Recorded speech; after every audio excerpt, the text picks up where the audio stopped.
Bonjour tout le monde et bienvenue dans ce 5ème épisode de Bulle Décisive. Aujourd'hui on va se prendre une grosse dose de fun dans une destination encore plus sympa que Disneyland, je veux bien entendu parler de Tchernobyl. Alors enfilez vos tenues anti-radiation, c'est parti pour un printemps à Tchernobyl d'Emmanuel Lepage.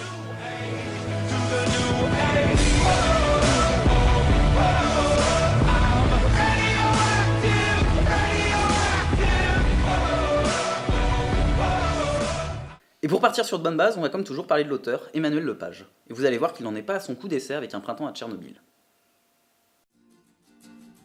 Né le 29 septembre 1966 à Saint-Brieuc, Emmanuel Lepage est un auteur qui fit ses premières armes à l'âge de 16 ans, en publiant ses dessins dans le quotidien Ouest France.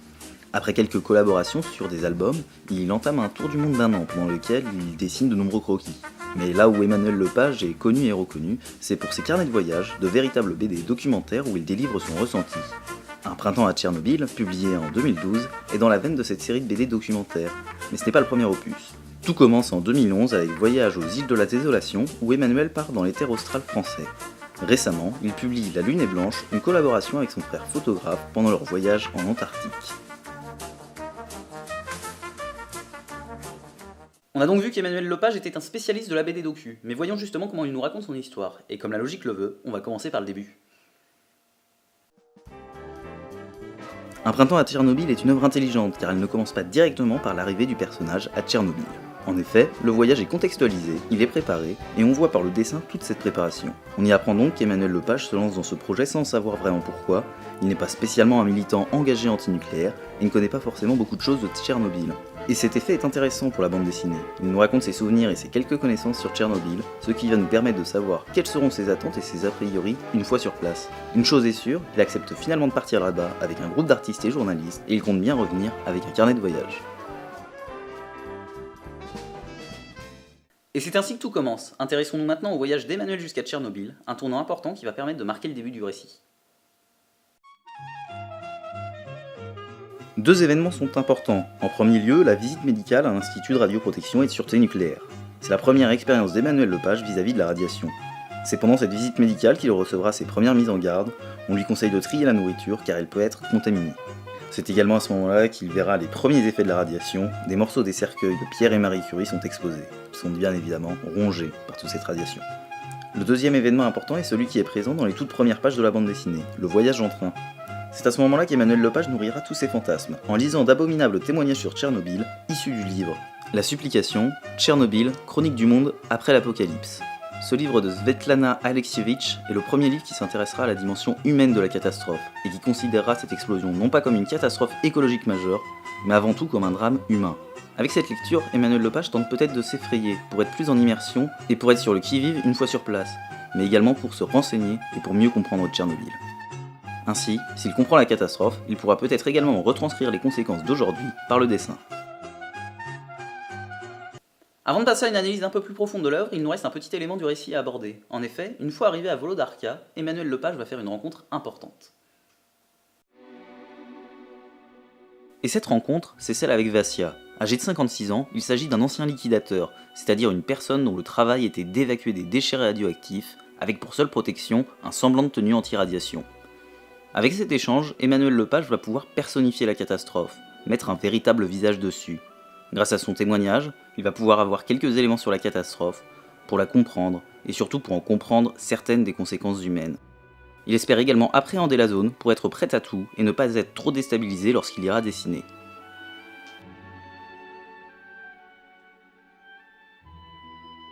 On va maintenant faire une analyse du déroulement du récit. On peut y voir des similitudes avec le roman d'initiation. En effet, on peut voir au fur et à mesure de la bande dessinée une évolution du personnage, et un des facteurs montrant cette évolution, c'est la main d'Emmanuel Lepage.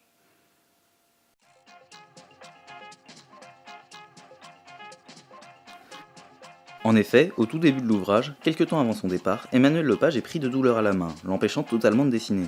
C'est un énorme problème pour lui, compromettant non seulement ce voyage, mais également toute sa carrière de dessinateur.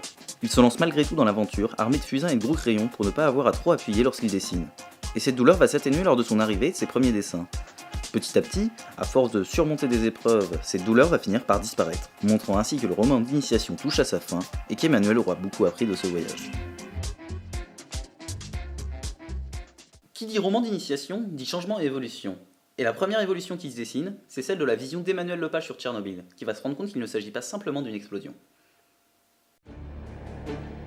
En effet, Emmanuel Lepage va tirer une nouvelle conclusion de Tchernobyl. Là où l'explosion avait été décrite par les médias et les États comme une énorme catastrophe écologique et nucléaire sans précédent, et là où l'ouvrage de Svetlana Alexievitch va donner des témoignages et décrire des scènes humaines lors de l'incident, Emmanuel va décrire la vie à Tchernobyl. En effet, revenant sur les lieux de l'explosion des années après la catastrophe, il va y découvrir les humains qui restent aux alentours de la zone, qu'ils ont leurs raisons et que malgré tout, la vie continue et que tout n'est pas tout noir. Au final, il va découvrir l'homme avant tout. La catastrophe a été écologique, dramatique et a fait d'innombrables victimes, mais des témoins et leurs descendants sont encore présents. C'est eux qu'Emmanuel Lepage veut aussi mettre en valeur. Et au final, ce changement de vision sur la catastrophe et cette évolution va se répercuter sur lui personnellement. Il va sortir de cette aventure grandi et plus serein. Et c'est ici qu'on va spoiler un peu plus l'histoire, donc pour ceux qui veulent vraiment garder la surprise, passez cette voix off. Ce qu'Emmanuel va découvrir à sa grande stupéfaction, c'est que la zone n'est pas que sombre et morbide. Aux alentours de Pripyat se trouvent des zones contaminées, mais au paysage magnifique et très coloré. C'est ici qu'il se questionnera sur lui-même. Il a failli se faire avoir et s'allonger dans de l'air contaminé parce que le paysage lui laissait croire qu'il n'y avait aucun problème. Ainsi, le danger et l'horreur de la zone se trouvent aussi dans sa beauté aux alentours. Au final, cette zone est à ses yeux merveilleusement dangereuse. À force de la côtoyer, de vouloir la comprendre, et en se promenant dans les alentours dans des endroits où la végétation s'est développée, il y a une sorte d'attirance irrésistible. Il s'agit d'une atmosphère unique et mystérieuse qu'il a voulu traduire par le dessin, mais qu'on ne peut réellement comprendre qu'en étant sur place. La conclusion de cet ouvrage, c'est que dans cette catastrophe, il y a la mort et la tragédie qui hantent ces lieux, mais le plus surprenant, c'est que la vie y est encore présente. On va maintenant s'intéresser à l'évolution du dessin à travers la bande dessinée, car en effet on assiste à plusieurs techniques, mais également plusieurs styles selon les moments de la BD. Là encore, on va regarder ça de manière chronologique. C'est véritablement ce qui est saisissant dans cet ouvrage. La maîtrise des techniques de dessin est incroyable, chaque case est une véritable œuvre d'art et le sentiment d'immersion est bien présent. On alterne les styles, les techniques et les couleurs. Le début est d'un style net en noir et blanc qu'on pourrait traduire par le passé et les connaissances qu'avait Emmanuel de Tchernobyl, une certaine crainte de la zone. À son arrivée à Tchernobyl, les dessins sont toujours nets, mais on y ajoute quelques touches de couleur. Emmanuel arrive à mettre quelques visages sur la catastrophe, et surtout, il y trouve de la chaleur humaine. Puis pour le troisième acte, la découverte de la zone et la visite de Pripyat, le dessin devient de plus en plus brouillon, et traduit une certaine peur. C'est à ce moment-là que l'on ressent le mieux l'immersion au cœur de la BD. Chaque dessin dans cette zone contaminée a été réalisé dans un temps limité, et certainement dans un état de stress et de peur élevé.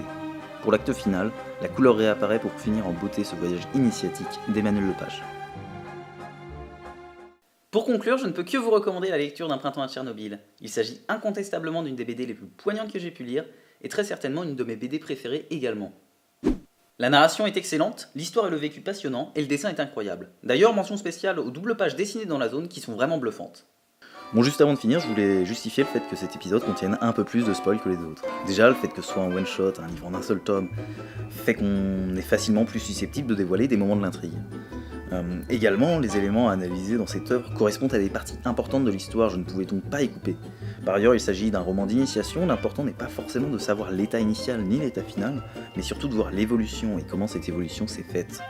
Et ça, je vous laisse le découvrir. Voilà, c'est tout ce que j'avais à dire pour Un printemps à Tchernobyl. Comme d'habitude, j'espère que cet épisode vous aura plu et je vous invite à rejoindre le Cube sur les différents réseaux sociaux pour être tenu au courant de notre actualité. Sur ce, portez-vous bien, à la prochaine, la bise!